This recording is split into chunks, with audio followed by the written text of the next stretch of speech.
Eh mec, j'ai terminé mon upgrade de DMR. Ah ouais, fais voir. Oh putain, mais c'est quoi ton truc? J'ai mis un canon de 700 mm dans mon RP9. Mec, elle est trop précise, avec ça je touche un bouton de chemise à 150 mètres. J'ai testé dans ma chambre avec de la 0,20. Ah ouais, grosse portée, hein. Oh ta gueule, hein.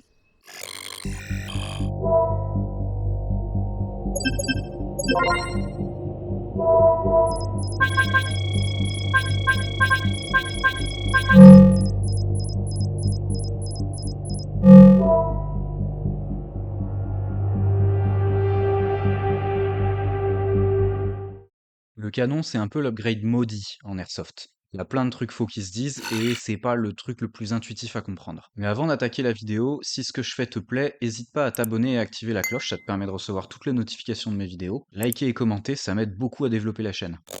Le premier truc à débunker, c'est qu'un canon plus long, ça vous rendra plus précis. Alors ça, c'est turbo faux, mais c'est ce qu'on entend le plus sur les terrains.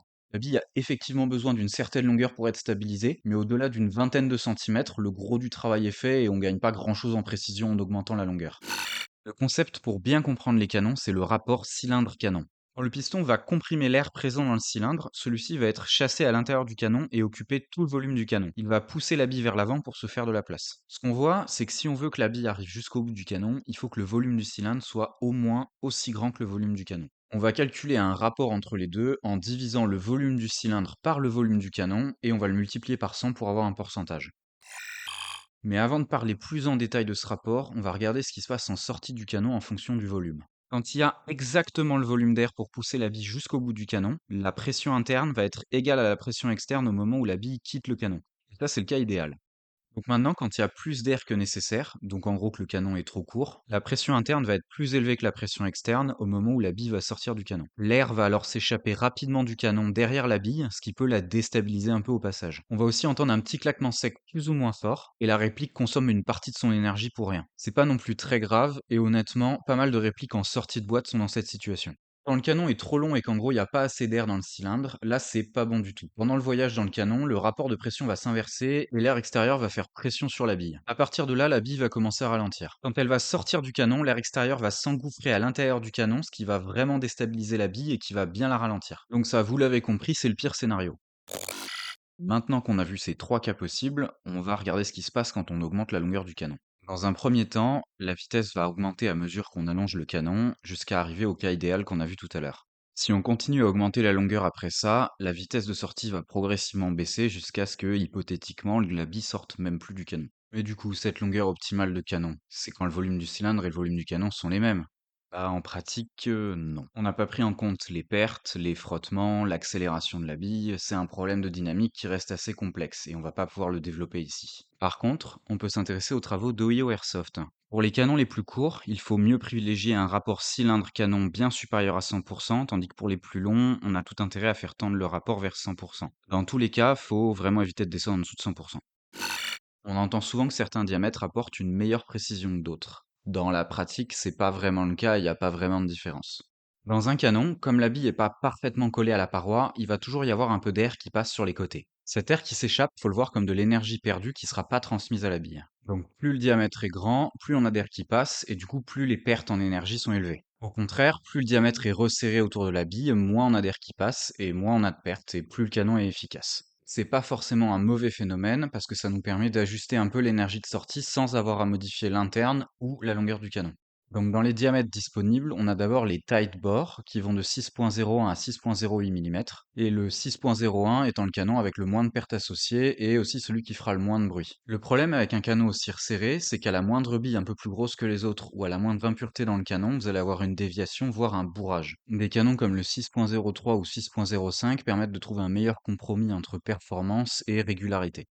Enfin, on a les wide bore qui sont de l'ordre de 6.2 mm. Sur ce genre de canon, on a une consommation d'air qui peut être assez impressionnante. L'argument commercial de ce genre de canon, c'est qu'ils sont censés stabiliser la bille sur un coussin d'air en rendant la réplique du coup plus régulière. Malheureusement, les tests montrent qu'on a assez peu d'écart avec des canons plus étroits. Je vous mets en description le lien d'un test à ce sujet. Un truc qu'on voit souvent revenir avec les diamètres des canons, c'est la tolérance d'usinage. C'est la variation maximum que va avoir le diamètre du canon par rapport au diamètre annoncé. C'est souvent un argument commercial pour les canons haut de gamme. Alors, même si c'est important d'avoir un état de surface impeccable pour que la bille soit pas déviée pendant le tir par un défaut dans le canon, faut nuancer un petit peu. La tolérance sur un canon haut de gamme, ça peut aller jusqu'à 1 micron de précision. Maintenant, si on regarde la tolérance sur une bille d'airsoft de bonne qualité, c'est déjà 10 microns. Et maintenant, ce canon, on va aller l'intégrer dans un bloc hop-up et un receiver qui, eux, vont avoir une tolérance d'usinage de 1 ou 2 dixièmes de millimètre. On est déjà sur un ordre de grandeur 100 fois plus élevé. Ce que j'essaie de vous dire, c'est pas qu'il faut prendre un canon avec un usinage complètement pourri parce que le haut de gamme, ça sert à rien. C'est que entre un canon avec une tolérance de 1 micron et un canon avec une tolérance de 3 microns, vous verrez pas la différence. Maintenant qu'on a vu pour la longueur et le diamètre, il va falloir choisir quel canon prendre. On a deux grandes familles de canons. D'un côté, les canons pour les répliques AEG, donc électriques, avec une fenêtre hop-up qui sera fermée, et de l'autre, les canons pour les répliques GBB, à gaz, avec une fenêtre de hop-up qui sera ouverte. Alors, même si ces deux familles sont assez standardisées, il faudra faire gaffe à la compatibilité entre le joint et la fenêtre, sinon ça pourra affecter un peu les performances. Une question très importante quand on choisit son canon, c'est en quel matériau je vais le prendre. Avant de parler des matériaux en eux-mêmes, on va introduire deux trois petites notions qui vont nous aider à faire le choix. Tout d'abord, plus un objet est lourd, moins il est sensible aux perturbations ou aux vibrations. Il va falloir un effort plus important pour le faire bouger. Pendant un tir, il y a pas mal de pièces en mouvement dans une réplique, donc on a tout intérêt à avoir un canon le plus lourd possible. Ensuite, on va parler un peu de dilatation thermique. Quand un solide chauffe, il a tendance à se dilater. Donc sur un canon, le diamètre externe et interne vont augmenter, ce qui va modifier un petit peu l'énergie en sortie de canon. Ce ne sera pas notable en termes de performance, mais ça pourra vous faire dépasser la limite de joule d'un terrain. Ensuite, on a la dureté du matériau. Plus un matériau est dur, moins il va être sensible aux rayures et moins il va s'user rapidement. Enfin, très important, on va avoir la raideur. Ça va être la capacité du canon à s'opposer à une déformation. Quand une tige métallique est soumise à une perturbation, elle va se mettre à osciller. Sur un canon d'airsoft, ce sera pas visible à l'œil nu, mais ce sera suffisant pour faire dévier la bille de quelques dixièmes de degrés. Donc on a tout intérêt à avoir une masse et une raideur élevée. Pour éviter que le canon s'use trop rapidement, on va aussi privilégier une bonne dureté. Et si on peut, on essaye d'avoir une dilatation thermique assez faible. Maintenant qu'on a défini les critères de sélection, on va regarder les trois principaux matériaux et comment est-ce qu'ils performent dans chaque catégorie. Au niveau de l'entrée de gamme, on a d'abord l'aluminium. Il a des mauvaises performances à peu près partout, et son seul avantage réside dans son prix. Pour faire simple, c'est mauvais, les performances seront très irrégulières et il faudra le changer régulièrement en raison de l'usure. Ensuite, on va retrouver le laiton. Niveau performance, il est correct à peu près partout, surtout au niveau de son poids, et c'est une option correcte en milieu de gamme. Par contre, sur une réplique full upgrade, ça pourra éventuellement devenir limitant. Un traitement de surface vous permettra d'améliorer la résistance à l'usure pour quelques euros de plus. Et pour finir, on a l'acier inoxydable. C'est avec ça qu'on obtiendra les meilleures performances, le seul problème étant que c'est relativement cher. Le matériau est difficile à usiner, il faudra donc y mettre le prix pour avoir une bonne qualité d'usinage. C'est le meilleur matériau pour un canon d'airsoft. Maintenant, on va parler des quelques concepts un peu foireux niveau canon. Le premier, c'est le canon avec un coussin d'air. Une petite tranchée est creusée dans le bas du canon, et le coussin d'air ainsi formé est censé porter la bille. Comme la bille tourne avec l'effet hop-up, elle est censée rouler sur la face supérieure du canon sans toucher le bas du canon. Même si le principe est pas idiot sur le papier, en pratique, on n'a pas d'amélioration de performance notable par rapport à un canon normal, et par contre, on a une consommation d'air qui va exploser. Le deuxième principe un peu foireux, c'est le canon rayé. Celui-là, il repose juste sur le principe de puisque ça marche dans une arme à feu, ça va forcément marcher dans un airsoft. Donc autant dire que sur le papier, c'est déjà pas bien malin. Dans une arme à feu, le canon rayé sert à créer un effet gyroscopique en faisant tourner la balle sur elle-même. Comme la balle tourne très vite autour de l'axe de sa trajectoire, ça va l'empêcher de tourner autour des deux autres axes et donc d'être dévié. Au contraire, en airsoft, on va chercher à faire tourner la bille autour d'un axe perpendiculaire à la trajectoire, pour générer une force de portance qu'on a vu dans le premier épisode avec l'effet Magnus. Donc le seul truc qu'on va réussir à faire avec ce genre de canon, c'est déstabiliser la bille et gêner l'effet hop-up.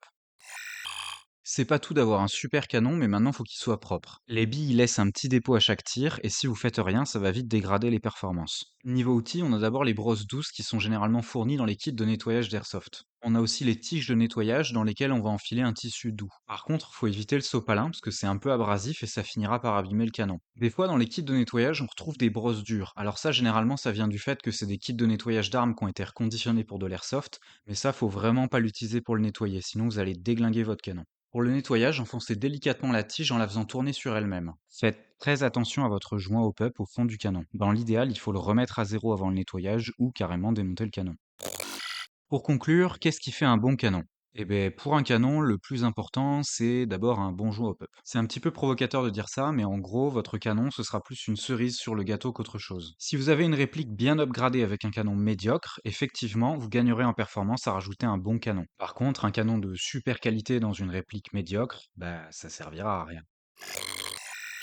Merci d'avoir regardé ce 3e épisode, n'hésitez pas à liker, à vous abonner et à commenter. Vous pouvez rejoindre le Discord de 595, c'est une très bonne communauté pour les conseils en airsoft et il m'aide énormément pour le contenu de ces vidéos. Le lien est dans la description. Elbridos diffuse maintenant son émission Le Coin des Mécanos sur la chaîne officielle du Discord, allez vraiment y faire un tour. Quantum Cat, fin de la transmission.